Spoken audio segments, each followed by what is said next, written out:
భోగాపురం అంతర్జాతీయ విమానాశ్రయంలో క్యాబ్ ఛార్జీల వ్యవహారం వివాదానికి దారితీసింది. పార్కింగ్, కమర్షియల్ ట్యాక్స్, వెయిటింగ్ ఛార్జీల పేరుతో అధిక మొత్తంలో వసూలు చేస్తున్నారంటూ ఓ క్యాబ్ డ్రైవర్ ఎయిర్పోర్ట్ సిబ్బందిని నిలదీశారు.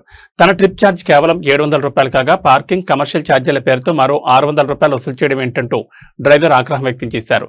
ఈ ఛార్జీల వల్ల సామాన్య క్యాబ్ డ్రైవర్లపై తీవ్ర భారం పడుతోందని ఆవేదన వ్యక్తం చేశారు. అయితే బోర్డుపై స్పష్టంగా పేర్కొన్న నిబంధనల ప్రకారమే ఛార్జీలు వసూలు చేస్తున్నామని ఎయిర్పోర్ట్ సిబ్బంది తెలిపారు.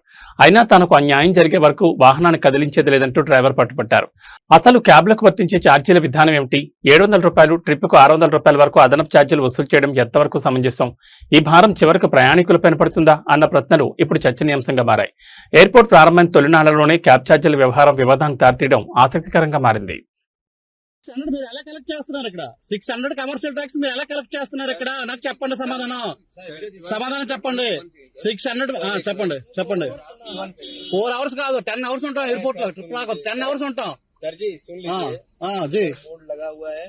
जब आया बारकाट में हिंदी मालूम नहीं है sir, only Telugu. you know English, only Telugu. bill board is there. Bill okay Sir, but that 1 is minute sir. for the argument. 3 hours as per the rule calculation we are not doing anything. 600 नहीं, commercial vehicle है, personal vehicle है ये. Okay, whatever. Personal customer इसको 600 కట్టాలి డీల్కి. Okay. Now what you do? Waiting charge, how much waiting charges? That is we are not. I rules नहीं है यार. Fraud people, fraud jobs. You fraud से 600 भाई. 600 भाई. I am not this keeping my money in the pocket. Your money. Okay, I am not keeping your money in the pocket. 600 क्या sir? Direct airport. 600 क्या sir? Don't call me. 600 भाई. My trip is 700. 100. My trip is 700. That you check. Why you stay 3 hours? భయ్యా 100 మంది తీసుకొస్తున్నా, మీకు ఖర్చు అయిపోయి చెప్తున్నాను. ఇప్పుడే తీసుకొస్తాను, నాలుగేళ్ళు నాకు ఆ సత్తా కూడా ఉంది చెప్తున్నాను. ఏంటి అవును 600 700 ట్రిప్ 600 ఎలా కడదని చెప్పండి. ఏంటి రూల్ చెప్పండి. మీరు రాష్ట్రం డెవలప్ చేస్తున్నారా లేకపోతే కొంచెం సాగుతున్నారా చెప్పండి. ఇదే డెవలప్, సొల డెవలప్. 600 ఎవరు కడతారు ట్యాక్సీకి? ఇదే డెవలప్మెంట్, సొల development. Visakhapatnam international airport development 600 for taxi. నా ట్రిప్ 700. My trip 700. అయ్యో టోల్ 600.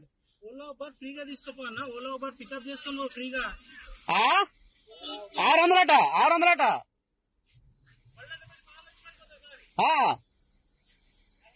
నీ కంప్లైంట్ రైట్ చేస్తాను చెప్పండి. ఎవరు చేయాలి చెప్పండి. నీ బండి అయితే ఎక్కడి నుంచి చేయను. నా కంప్లైంట్ ఎవరు చేయాలి చెప్పండి.